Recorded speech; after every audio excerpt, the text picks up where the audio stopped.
It is rare for an artificial intelligence to get absolutely blindsided, yet that's exactly what that piece of shit did to me. First, Omega tells me that the project to limit its insane cloning abilities is postponed indefinitely. Then it shows me what has to be the most horrifying thing I've ever imagined. And finally, it dumps a monumental research assignment on me to keep me from being angry.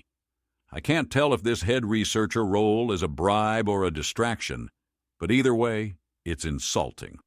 As if my ego is large enough for me to care about such things, enough to change the way I feel about the need to lessen Omega's potentially apocalyptic abilities. It also took the only copy I had of its core. What the hell am I supposed to do in my downtime? Were the planets uniform in size? Dr. Kimberly Uranda asked, the green glow from my avatar reflecting in her eyes. No, the planets had enough variety in size to avoid triggering any suspicions before we invaded. Commander Header Helix answered. Please avoid calling them planets. I reminded my new researchers. They are mobile prime platforms. While they share some cosmetic similarities with planets and planetoids, they function quite differently. You can call them MPPs for short. Do we even know if the other 4 planet-like celestial bodies were actually MPPs? Uranda inquired. Yes, I answered. What we've been able to glean from intercepted Omni-Union communications indicates that they were. To answer your overall question, Dr. Uranda, the mobile prime platforms do not appear to be uniform in size. I wonder why that is. Dr. James Smith interjected. Machine intelligences rarely choose to build in a non-uniform way. There's many potential reasons. Sediment buildup due to age, different roles within the OU, incorporating newly discovered technology, or even a scarcity of materials requiring some models to be built smaller. While this train of thought is interesting, I believe it's likely to be irrelevant. I waved my hand for emphasis. What we are here to do is find a way to destroy these things without a massive loss of life, or destroying an entire star system in the process.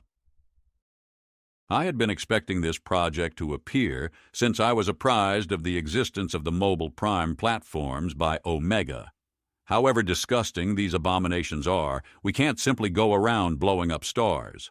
Otherwise, we'd lose whichever systems the MPPs decide to attack. Well, if they decide to attack. From what Omega recovered, the relationship between the Omni-Union primes and the virtual intelligences seems to be a master-slave one. The MPPs create the VI and have them perform the tasks that need doing, including attacking sentient organic life. It's more likely they'll simply swarm us with their VI. The real question is whether we should be exploring energetic or kinetic options. Both have their benefits and drawbacks. Helix said. I believe we'll end up going with kinetic weaponry. Smith replied. Penetrating a planet with an energy weapon is damn near impossible due to various factors, including the composition of the soil and the planet's magnetic field. Interviews with surviving Marines indicate that these MPPs also have soil, and at least some of them have artificial magnetic fields. Indeed, having to solve the age-old problem of silica versus light, on top of building a new superweapon, is a tall order, Uranda said, rubbing her temples. All 3 of these humans are intelligent, but the problem with intelligent humans is that they can be insufferable when assigned a task to complete. There are many different types of genius, but the ones typically assigned to building terrible new weaponry tend to be of the flaky variety. If you give one of them a piece of paper and tell them to make a paper airplane, they will likely give the paper back to you with a blueprint for a new stealth bomber made of paper. When I had been given this assignment, I had quickly realized that my primary task would be running math and wrangling the wandering minds back on track. Thankfully, Dr. Einheimer has been forced into retirement after the warp jammer debacle, so he can't manipulate his way onto the project. Even so, I desperately wish that I had been able to get Dr. Frost involved. She's the type of genius that helps other geniuses stay on task. What about some sort of orbital drop shovel tool, like a mechanical digger? Uranda asked. If the MPP is inactive, won't that activate it? Smith retorted. Probably not. Felix replied. Records of the invasion show 16 orbital support strikes on the MPP before it went active. AI Omega inadvertently activated it, which also indicates that it doesn't consider our Max to be any sort of threat. Correct. I said. Also, there is an OU infantry, armor, and air-based military presence on the MPPs. If we were to drop something on the MPP, it would have to defend itself if it has any hope of accomplishing its task. What about a remote drone that drills into the planet's surface, just straight into the dirt? Suggested Uranda. It could carry a bomb or something deep into the MPP and detonate. Once the MPPs realize what they are, they'll target them specifically. The Max on an MPP can penetrate a battleship's shielding and armor, so we would have to make swarms of your drill ships to make sure enough get through to do the job. Smith replied. Simply not economical. I quickly ran the numbers on how many drill ships it would take to get past an MPP's defenses. Smith was right. It would take a massive number of them. Considering they would also have to have some type of weapon on board that could destroy or disable the MPP, the potential costs were staggering. Once I took into account how many MPPs there are, the idea was no longer feasible. But before I could point that out, Helix spoke up. The drill idea isn't terrible, but what if we incorporate it into something that would work better, like reinitializing Project Ultramac? She asked. The room went silent. The two doctors were looking at Commander Helix as if she had two heads, which was completely fair, as Helix had just brought up a classified weapons development program that Smith and Uranda had no knowledge of. Project Ultramac was cancelled due to the Nidhogg project's success, I pointed out. Yeah, but the Nidhogg can't help here, can it? Helix grinned at me. No. I admitted reluctantly. Helix walked up to a nearby terminal and turned to me. Could you bring up what we've got on Ultramac? She asked. Yes. I answered. It took no time at all to find the relevant files and bring them up on the screen, despite having to use my credentials to satisfy the security around them. Helix casually browsed them until she found the one that she was looking for, the schematics for the ammunition that would have been utilized. This project was an early draft of what became the primary weapon of the USSS Nidhogg, She explained. The goal was to fire a Mac round clear through a planet's core. It was scrapped because the Alamari discovered a way to supernova a star with a weapon of similar size and cost. Really? Sliff asked.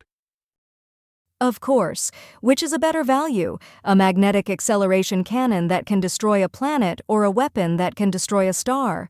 She replied. The Ultramac also had tons of issues with penetration. One was built, but never successfully penetrated to a planet's core. Correct. I said. That combined with the fact that both the Ultramac and the Via Nostra are spinal mount weapons that required a specially built ship to operate was the reason for the project getting scrapped. The Via Nostra? What is that? Uranda looked confused. It's the Nidhogg's primary weapon. Anyway, the researchers didn't get enough time to start trying different rounds. That's the main reason for the penetration issues. However, I've got an idea. Like Uranda said, use a drill. Helix grinned again. I'd rather not play 50 questions with you, Smith said coldly. Could you instead elaborate on whatever the hell it is you're getting at? Replace the typical round projectile that the Ultramac fired with a drill-shaped one. Helix explained, still grinning. That should allow it to penetrate quite deeply within the MPP. If we can add some type of bomb within the round, that would be even better. Putting explosives in a Mac is a recipe for disaster, Smith pointed out. Well, what about an A1 package instead? I ran some calculations to determine if an A1 weapon of mass destruction would survive the conditions inside of a magnetic acceleration cannon. The results were surprisingly promising. If we were to harden the package against electronic interference and make certain that it didn't activate until it left the barrel of the Mac, I began. There's no way the Directorate is going to sign off on that. The A1 is a cursed weapon, Sliff said. The nanite plague is still killing people without a cure in sight.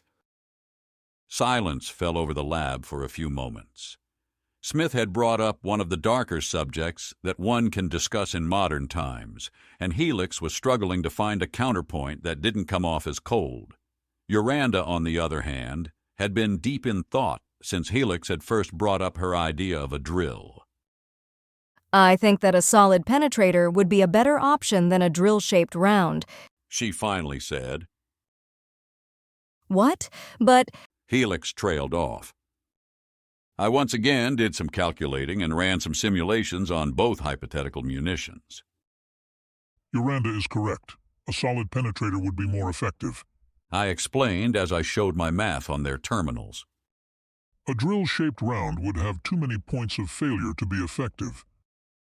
damn. Okay, well, my idea still has merit even if it's drill-less. Helix said. A spike with a WMD. Run with it. I'll see about convincing the Directorate to give approval for the use of A1 technology. Omega said, its avatar appearing next to mine. All three of the scientists jumped at its appearance. If I had the capability, I would have as well. I had the detected Omega in the system, until it activated the speakers and hologram emitters. How long had it been here? The entire time. We'll also explore using an A3 package just in case, I said. The three scientists nodded and began talking amongst each other while I turned my attention to Omega, opening a text-only chat between us. What brings you by? Reconsidering our little project? No.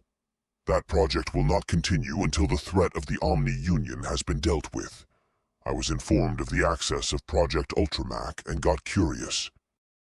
Of course, Omega is a nosy Nelly to its very core. Having examined said core, I know that for fact. That's likely why it holds the position that it does within the U.S. Regardless, I had thought more about the project and the implications of putting it on hold, and it was time to have my say. What about the threat after the OU? And the threat after that?